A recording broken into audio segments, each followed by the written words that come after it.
नमस्कार, मैं हूं ए के शुक्ला और आप आज हम एक ऐसे शख्स के साथ हैं जो राजनीतिक भी है, जो आरटीआई एक्टिविस्ट भी है और जो एक उत्तर प्रदेश की कानून की दुनिया का एक बहुत बड़ा एडवोकेट है। किसी परिचय की मोहताज नहीं है आप हैं नूतन ठाकुर। नूतन जी, आपका स्वागत। आपकी नज़र में डेमोक्रेसी क्या है, खास करके जो उत्तर प्रदेश में जो चल रही है डेमोक्रेसी की जो हालत है, मैं उस पर नहीं बोलूँगा क्योंकि मैं पत्रकार हूँ। आपकी नज़र में डेमोक्रेसी क्या है यहाँ की?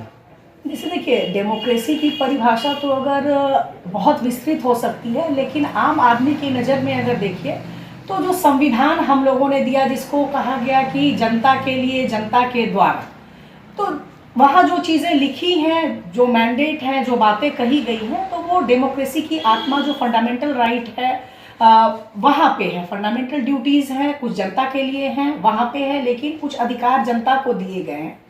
तो जो लोकतंत्र है वो उसकी खूबसूरती यही है कि मूल अधिकार हमारे संविधान ने दिया, हर आदमी को स्वतंत्रता का अधिकार, बोलने का अधिकार, रोजगार का अधिकार, जीने का अधिकार। लेकिन जब उत्तर प्रदेश की बात करते हैं तो वर्तमान समय में अगर देखिए तो यहाँ बोलने के अधिकार पे अगर आप कुछ भी बोलते हैं, अगर कोई भी नीति है अगर उसकी आलोचना करते हैं या कहते सही नहीं है, तो वहाँ सीधे सीधे ज़्यादातर मामलों में आपको जेल हो जाती है। कहने को संविधान ने अभिव्यक्ति की आज़ादी दी है, अभिव्यक्ति की आज़ादी में भी कुछ लिमिटेशन है, लेकिन अगर उस मर्यादा में रह के भी अगर आप कुछ बोलते तो तमाम ऐसे, जो चौथा खंभा कहा जाता है, मैं देखती हूँ तमाम ऐसे जर्नलिस्ट भी हैं जिन्होंने कुछ लिखा, कुछ छापा, जो उनकी जिम्मेदारी थी, लेकिन उसके बाद उनके ऊपर तमाम मुकदमे दर्ज करा दिए गए। क्योंकि अथॉरिटीज़ को वो चीज़ें पसंद नहीं आई, उनको लगा कि कहीं ना कहीं हम गड़बड़ कर रहे हैं, हमारी गड़बड़ी सामने आ रही है, कार्रवाई ना हो जाए, तो तमाम जर्नलिस्टों पे कार्रवाई हुई।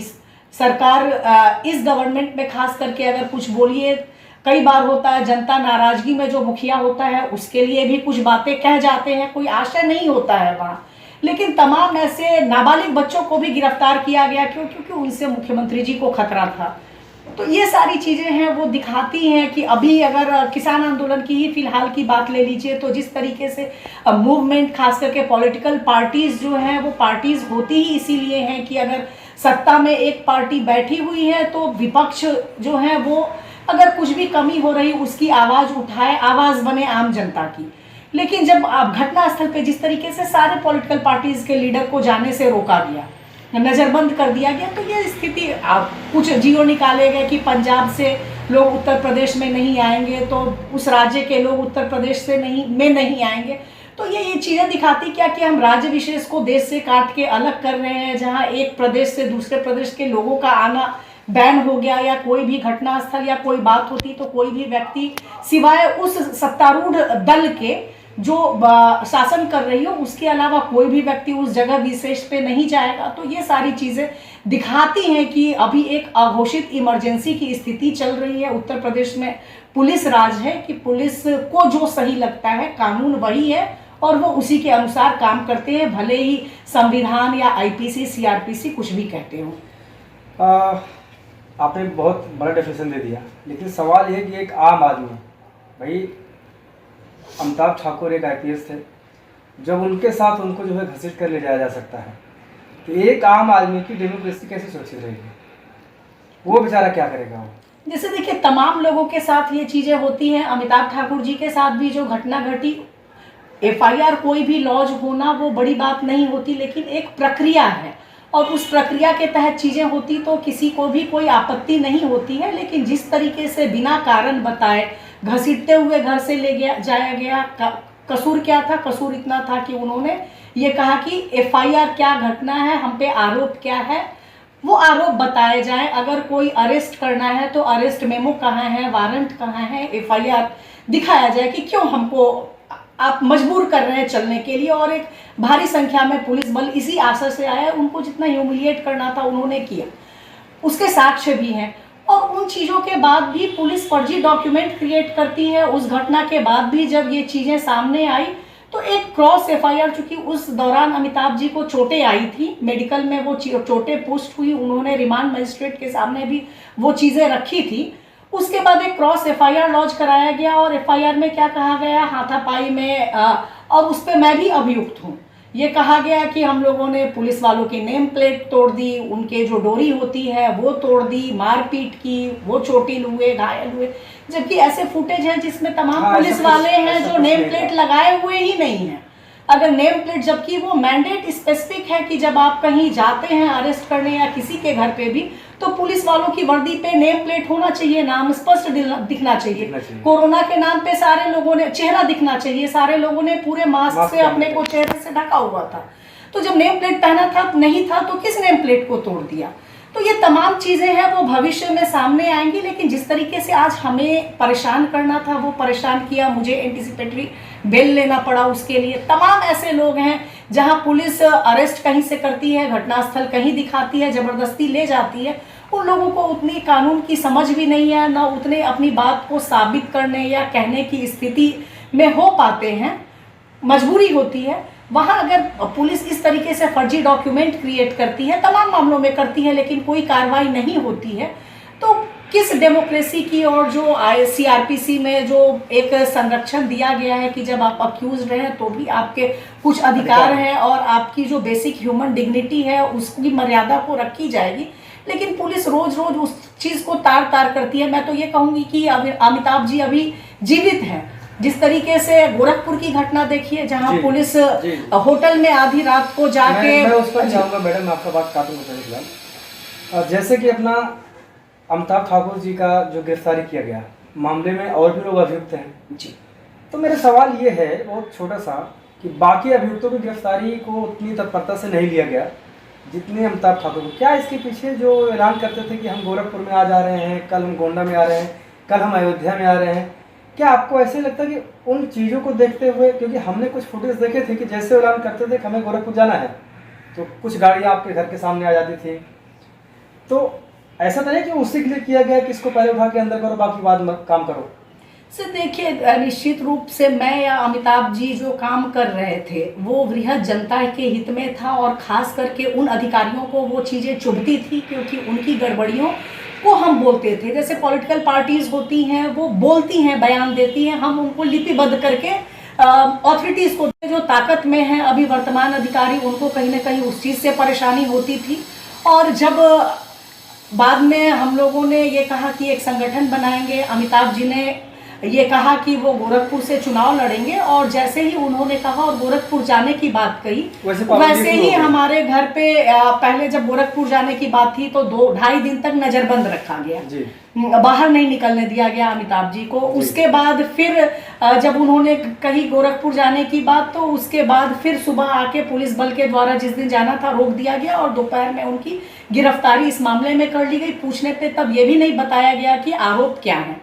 एक ऐसा मामला जहां घटनास्थल दिल्ली का था, अगर विस्तृत जांच होती तो उसमें एक, चूंकि अब मामला सब जुडिस है, कोर्ट में है, तो इस पे बहुत कुछ कहना मेरी तरफ से भी सही नहीं है, लेकिन जो कथित पीड़ित थे उन्होंने जो बातें कही, उन्होंने तमाम लोगों के नाम लिए, लेकिन उनके ऊपर कोई कार्रवाई नहीं हुई। कहीं ना कहीं पुलिस भी ये जानती और मानती है कि केवल कहना और उसको साबित करना, उसकी जांच करना कि उस कहे गए बात की सत्यता क्या है, बिना उसके तह में गए हुए आनंद फानंद में अरेस्ट कर लेना, ये अपने आप में ही जो गाइडलाइंस है तमाम विवेचना को लेके कही गई बातें हैं। विवेचक को अधिकार है कि वो तुरंत अगर कोई एफआईआर होती, उसको इतने साक्ष्य मिलते हैं तो वो गिरफ्तारी कर सकता है। लेकिन एक ऐसा मामला जिसमें तमाम लोगों के नाम लिए गए, यहाँ तक कि एक जो काम कर रहे हैं एपीएमएलए कोर्ट के जज, उनका भी नाम लिया गया। उनकी गलती क्या थी? उनको जो जिम्मेदारी दी गई थी मामला सुनना है, अगर वो सुन रहे हैं और उससे अगर कोई व्यक्ति व्यथित हो जाता है और ये कहे कि वो जिम्मेदार है, तो क्या ये गलत है? मानने की बात सही गलत उसकी पहले जांच होनी चाहिए। आज मैं व्यथित हूँ, अगर मैं ये बात कहने लगूं कि मैं भी ऐसा करूं और कर लूं और 5-6 व्यक्तियों के नाम ले लूं, तो क्या इसी तरह पुलिस आनंद फानंद में बिना कुछ देखे समझे बुझे ऐसे ही घसीट के अरेस्ट करके ले जाएगी? तो ये एक बहुत वृहद मुद्दा है। अमिताभ जी की गिरफ्तारी केवल पीड़ित, हम लोगों को पीड़ित परेशान करने और सबक सिखाने के लिए की गई है कि हमारे पास ताकत है। बोलने का नतीजा ये है कि हम जब तक चाहें आपको जेल के अंदर बंद रख सकते हैं। तो मैं ये पूरा प्रकरण ही उसको लेके, मतलब साफ है कि अमिताभ ठाकुर के प्रकरण में सरकार द्वारा पुलिस को एक लठैत की तरह इस्तेमाल किया गया कि जाओ उठा के लाओ डाल दो बस बात जी बिल्कुल, जैसे अभी अगर किसान आंदोलन की ही बात देखिए, तमाम लोग ये कह रहे हैं चूंकि मंत्री हैं उनके बेटे ने गाड़ी चला दी, कुछ नहीं हुआ, FIR तक दर्ज नहीं। मैं इस पर भी बात में आऊँगा, चूँकि क्या है कि पहले मैं अमिताभ ठाकुर की बात करता हूँ, मैं सामाजिक मुद्दों पर बात में आऊँगा जी। ऐसा लोगों का कहना है, कुछ लोगों ने ताने मारे हैं, मेरा अमिताभ ठाकुर से यही सवाल है। अधिकार सेना अमिताभ ठाकुर जेल में चले गए किन्हीं कारणों से, तो अभी अधिकार सेना की क्या स्थिति है? जैसे देखिए, अधिकार सेना को जब बनाने की बात कही गई थी तो जस्ट जैसे हम लोगों ने घोषित किया, और वो जैसे आप कहते हैं कि कोई पौधा डालते, बीज जमीन में लगाते हैं, सींचते हैं, पानी डालते हैं, वो ऊपर आने का उसको मौका मिलता है।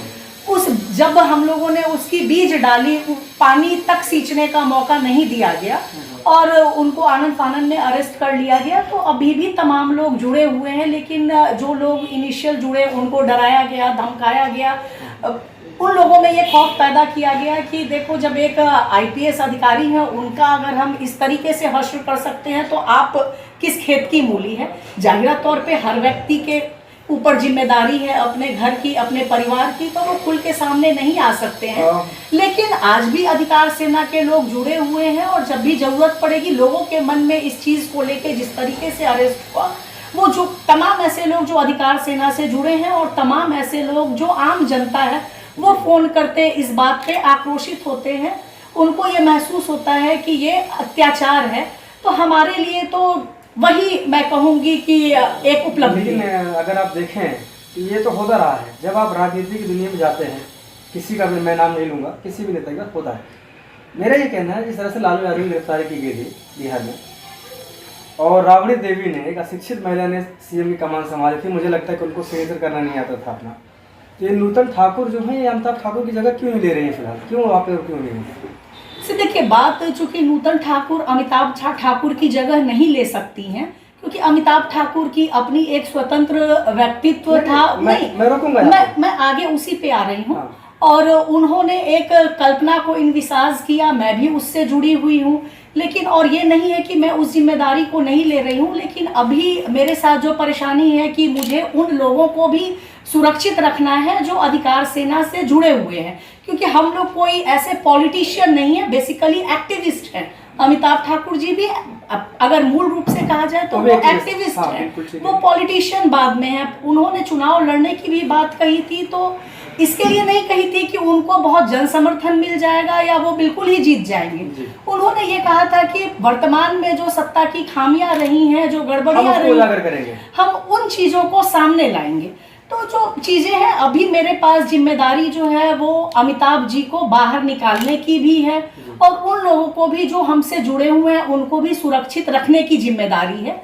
तो मैं वो दोनों जिम्मेदारी को बखूबी निभा रही हूँ, और उसी जिम्मेदारी के तहत ये भले दिख रहा होगा कि अभी मैं कुछ नहीं बोल रही हूँ, लेकिन मैं कहूँगी कि इसको आप ये कह सकते हैं कि कई बार चुप्पी या खामोशी भी बहुत कुछ कहती है, और वो मैसेज लोगों तक जाता है। लेकिन जो अभी आज के हालात है, इसमें अगर आप चुप रहेंगे तो उसको फिर गलत मान लिया जाता है कि कुछ है ही नहीं। देखिए, मैं ये नहीं समझती हूँ कि क्योंकि जो चुप्पी है, जो खामोशी है, जो मैसेज लोगों में है, वो भी एक बड़ा मैसेज है जो लोग कॉल करते हैं। क्योंकि ये नहीं है कि जब मैं कहती हूँ तो जो तमाम लोग हैं जो खुद से संपर्क करते हैं, खुद कहते हैं, तमाम ऑफर्स दिए कि तन मन धन से हम साथ हैं, लड़ाई के लिए पैसे की कमी हो, अमिताभ जी के लिए अगर लीगल बैटल लड़ना है उसमें कमी हो, हम सपोर्ट करेंगे। लेकिन चूंकि अभी मुझे उस चीज की जरूरत नहीं, विपरीत स्थिति भी है, और मुझे ये लगता है कि वर्तमान में जो है चीजों को, तो मुझे आर्थिक सहयोग की जरूरत अभी नहीं है, क्योंकि जब मैं वो तभी मांगूंगी जब मुझे लगेगा कि अब मैं उस चीज को नहीं कर पा रही हूँ, क्योंकि अभी भगवान का दिया हुआ मेरे पास भी, चूंकि मैं भी अधिवक्ता हूँ, तो उतनी है हैसियत कि मैं लड़ सकती हूँ मुकदमा, और तमाम लोग हैं जो सहयोग करने को तैयार हैं, और वक्त जरूरत मुझे पूरा विश्वास है कि जब भी मैं कहूँगी तो एक आवाज पे वो सामने आएंगे। कुछ लोगों ने, मैं विपक्षियों में सवाल बहुत ज़्यादा पूछता हूँ, उसको जो है आप अन्यथा मत लेना। कुछ लोगों का ये कहना है कि जो अधिकार सेना अपने अधिकारों की, अपने मुखिया की रक्षा नहीं कर पा रही है, तो आम लोगों की रक्षा है, जो उनसे जुड़े हुए लोग हैं, उनकी रक्षा कैसे करेंगे? तो देखिए, बात अधिकार सेना अपने मुखिया की रक्षा नहीं कर पा रही है उसकी है ही नहीं। बात ये है कि जो अधिकार सेना का गठन हुआ था तो उसका उद्देश्य भी यही था कि जो हमारे संवैधानिक अधिकार हैं, जो कानून ने हमें अधिकार दिए हैं, उसकी रक्षा की जाए। लेकिन सवाल बस सवाल वही है कि जो लोग ये पूछ रहे हैं, तो जिस तरीके से अधिकार सेना के मुखिया की गिरफ्तारी हुई, वो एक डेमो है कि हमारे यहाँ कानून व्यवस्था ध्वस्त है। पुलिस केवल सत्तारूढ़ पार्टी के इशारे पे उनके मैंडेट के हिसाब से काम करती है। जो संविधान ने जो चीजें कही हैं, कानून में जो चीजें हैं, उसके बिल्कुल विपरीत काम करती है। तो हम तो उसी के लिए लड़ रहे हैं। तमाम जो हमारे कार्यकर्ता या जो उससे जुड़े हुए लोग हैं, हमें उसकी भी रक्षा करनी है। लेकिन जब पुलिस एक चीज कर जाती है तो अधिकार सेना कानून में भरोसा रखती है, उसके लोग कानून में भरोसा रखते हैं। अगर गलत पुलिस ने किया है तो हम जो गलती हुई है उसको भी सामने लाएंगे, लेकिन उसका जरिया कोर्ट है। कोर्ट में हम वो चीजें रख रहे हैं, ला रहे हैं। और जब एक बार मैं यही तो रोकूंगा आपको, लेकिन आप व्यवस्था है कहाँ? कोर्ट भी देखो, मैं सीधा बोल रहा हूँ, मेरे पर कंटेम्प्ट ऑफ कोर्ट आया, मुझे अंदर कर दीजिए, मुझे कोई डर नहीं है, मुझे कोई खौफ नहीं है, ले चलो मुझे आगे चलना है भाई। कोर्ट का कार्य है। बिकरू कांड में जो विकास दुबे का एनकाउंटर किया गया, दुनिया को पता है क्या हुआ भाई। वो एक अपराधी था, किसी ने बोला नहीं, ठीक है। लेकिन मुझे बताइए, वहाँ की जुडिशियल जांच हुई, मजिस्ट्रेटियल जांच हुई, सभी पुलिस कर्मियों को क्लीन चिट दे दिया गया। क्या आपको लगता है कि वहाँ पे जो माननीय जो न्यायाधीश गए होंगे, माननीय जो मजिस्ट्रेट गए होंगे, उन्होंने अपना काम सही से किया? तो आप किस कानून की बात कर रहे हैं? आप किस कानून की बात कर रहे हैं? बताइए मुझे, आप कैसे आप कानून से लड़ेंगे? आपका कानून, जब मजिस्ट्रेट खुद जा करके जुडिशियल जांच होती है और सबको क्लीन चिट मिल जाती है। जैसे देखिए, चूंकि वहाँ भी मैं ये कहूँगी कि जो भी जांच हुई और क्लीन चिट मिली, तो मैजिस्ट्रियल जांच और जो लोग बंद हैं, चूंकि होता क्या है कि कई बार जब आपको बंद कर दिया जाता है, आपके पास वो साक्ष्य नहीं होते हैं, या आप कहते हैं वो साक्ष्य इकट्ठा करने का काम भी पुलिस का होता है।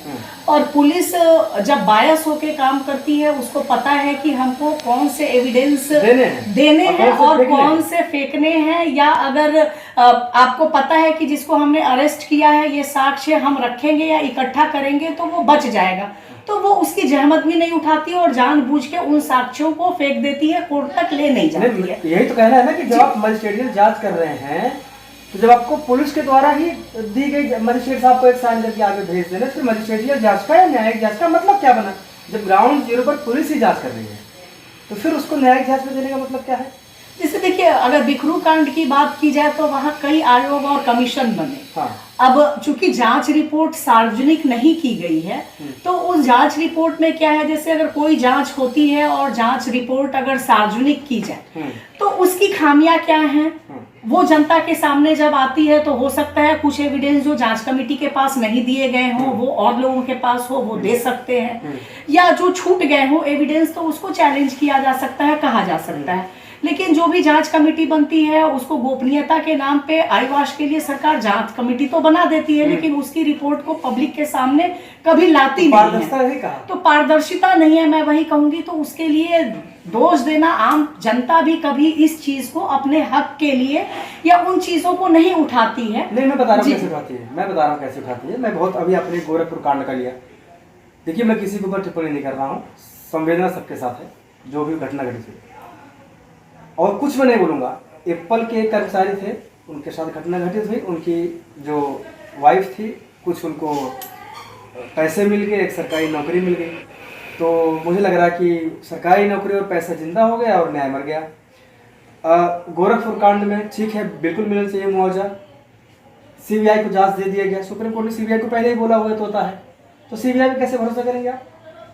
जैसे देखिए, अब चूंकि मैं ये कहूँगी कि जब हमारी व्यवस्था है, तो कहीं ना कहीं उस व्यवस्था पे तो भरोसा करना ही होगा। भले आप उस लोग पे भरोसा नहीं कर सकते हैं जो जिनको वो जिम्मेदारी दी गई है, मतलब आपको संस्था पर विश्वास है, लोगों पर विश्वास नहीं है। बिल्कुल, चूंकि संस्था कोई भी बेईमान नहीं होती है। कोई भी संस्था बनाया गया है, उसके एक मैंडेट होते हैं। वहां बैठे हुए व्यक्ति जो काम करते हैं वो बेईमान हो सकते हैं, वो अपने निहित स्वार्थ के लिए हम उस पद पे बने रहें, या कभी आर्थिक कारण हो, राजनीतिक कारण हो, तो उससे वो गड़बड़ी कर सकते हैं, और बात वहीं अकाउंटेबिलिटी की आ जाती है। और मुझे ये महसूस होता है कि वहाँ पे ज़रूरत उस चीज़ की भी है कि जैसे हमारे यहाँ जो आज भी आईपीसी सीआरपीसी जो है प्रक्रियात्मक लॉ, जब अंग्रेजी शासन था तभी की चली आ रही है, वहाँ अगर देखिए उनके अलग कानून थे, और जब उनको यहाँ शासन करना था तो जो उन्होंने लॉ बनाए वो शासन के हित को ध्यान में रख के बना है, और आज़ादी के बाद भी हम वही कानून को एडॉप्ट कर रहे हैं। जैसे मैं उदाहरण दूंगी, अपने ही मामले की दूंगी। जब पुलिस घर पे आई, सेकेंड FIR लॉन्च की और तमाम गलत डॉक्यूमेंट बनाए। अब मैं जब कोर्ट में उन चीज़ों को लेके भी जाऊं, मेरे पास साक्ष्य भी हैं, तो ये आएगा कि वो लोक सेवक है और सरकारी काम के दौरान कार्य किया है। तो पहले आप सरकार से प्रोसिक्यूशन सैंक्शन लेके आइए, सरकार मुकदमा चलाने की अनुमति देगी तभी मुकदमा चलाया जाएगा। नहीं तो फिर अधिकार कहाँ बचा फिर? मैं अब चूंकि हमारे देश का कानून है तो उसको तो आप अब वहां पे जो सरकार है, इन चीजों को बदलने की जरूरत है। और उसका फायदा क्या होता है कि जब अगर आप उस मामले में अगर मैं जाऊंगी, चूंकि सरकार के कहने पे ही उन अधिकारियों ने ये चीजें की है, वो कभी अभियोजन स्वीकृति नहीं देंगे या उस नाम पे सालों साल मामला लटका रहेगा। तो कई बार वो बात सही है, जो आपके पास दस्तावेज लगे, आपने कहा कि कोर्ट रचना फर्जी दस्तावेज है जी, तो 467 तो क्लियर हो रहा है जी बिल्कुल। क्लियर क्यों नहीं है उसमें? लेकिन IPC का ही प्रावधान है ना। लेकिन वही CRPC जो न्यायिक प्रक्रिया है, वहां ये कहता है कि फर्जी लगा दो आप। तो तमाम चूंकि जानते हैं पुलिस के अधिकारी, तो वो तमाम मामलों में फर्जी लगाते हैं डॉक्यूमेंट, और आप उनको वहां पे चूंकि हाथ बंधे होते हैं न्यायपालिका के भी, जब वो सरकार अनुमति दे, अभियोजन की अनुमति देगी, और उसका फायदा इस तरीके से उठाया जाता है कि जहां जिस अधिकारी को आपको बचाना है तो आप उसको अभियोजन की अनुमति नहीं देंगे, और जिनको नहीं बचाना है, जिनकी उन तक पहुंच नहीं है, तो उनकी अगर गलती नहीं भी है या छोटी गलती भी है तो उनको आप तुरंत अरेस्ट करेंगे, जेल में डाल देंगे। गोरखपुर की ही घटना की देखिए, वहां पे पुलिस वालों ने मारा तमाम, लेकिन आज भी वो गिरफ्तार नहीं किए गए। क्यों? क्योंकि उनकी कहीं ना कहीं वो शासन सत्ता के लाडले हैं, ब्लू आइड बॉय हैं, उनको प्रश्रय है, तो वो अरेस्ट नहीं होंगे। जहाँ DMSP की क्या जिम्मेदारी है? IPS ऑफिसर की अगर कोई तहरीर ला रहा है और एक व्यक्ति मृत हुआ है, उसके मेडिकल रिपोर्ट में इतनी इंजरीज हैं, और परेशान हो जाएंगे पीड़ित परिवार को कि आप मुकदमा दर्ज मत करवाइए, FIR नहीं कराइए, तो कौन सी न्याय व्यवस्था, जिनको अगर थाने पे दर्ज नहीं होती है तो व्यक्ति SSP के पास जाता है, वो पैसा दे देते हैं, नौकरी देते हैं SSP और उनके ऊपर कोई कार्रवाई नहीं हुई। क्यों? क्योंकि पुलिस के जो वहाँ SSP हैं वो सत्तारूढ़ दल के किन्हीं के दामाद कहे जा रहे हैं। तो जो हमारी न्यायपालिका है, तो लड़ाई जो अधिकार सेना का गठन भी इसीलिए हुआ था कि जो समानता का अधिकार है, हम जहां अन्याय हो रहा है उनके बात कहें, उनकी लड़ाई लड़ें, जनता को जागरूक करें कि हम केवल बंधुआ नहीं हैं, या जो कह दिया गया, हम जब सवाल नहीं पूछेंगे, सवाल नहीं uठाएंगे, तब तक ये चीजें जो हैं वो बदलेंगी नहीं। तो उस दिशा में काम करने को ये अधिकार सेना का भी गठन हुआ। कई सवाल राजनीति से जुड़े हुए। आप भारतीय जनता पार्टी में रही हैं, आज उसकी आलोचना कर रही हैं, ऐसा दोहरा रवैया क्यों? क्योंकि देखिए, मैं आपको बता दूं, आपने एक समाचार पत्र जिसका नाम है राजस्थान पत्रिका, उसको दिए इंटरव्यू में आपने कहा था कि भाजपा में वंशवाद नहीं है और भाजपा एक अच्छी पार्टी है। आपने ही तारीफ की थी कुछ समय पहले। तो उस समय भाजपा अच्छी थी, आज भाजपा अच्छी क्यों नहीं है नूतन ठाकुर की नज़र में? देखिए, नूतन ठाकुर ने कभी ये नहीं कहा कि भाजपा बुरी पार्टी है, और जब मैंने कहा भी सरकार तो भाजपा की है ना, मैं वही आ रही हूँ। नहीं, मैं वही आ रही हूँ। सरकार भाजपा की नहीं है, सरकार तो उत्तर प्रदेश की है, और वहाँ अभी सत्तारूढ़ दल के रूप में भाजपा शासित राज्य है, मुख्यमंत्री है एक पार्टी। चूंकि उत्तर प्रदेश सरकार है, तो हर सरकार को चलाने के लिए एक व्यवस्था चाहिए। तो हमारे यहाँ पॉलिटिकल पार्टीज का कॉन्सेप्ट है, वो जीते आए। लेकिन जो मैं पहले आ रही हूँ, आपने कहा कि आपने भाजपा में रही हैं, मैंने ये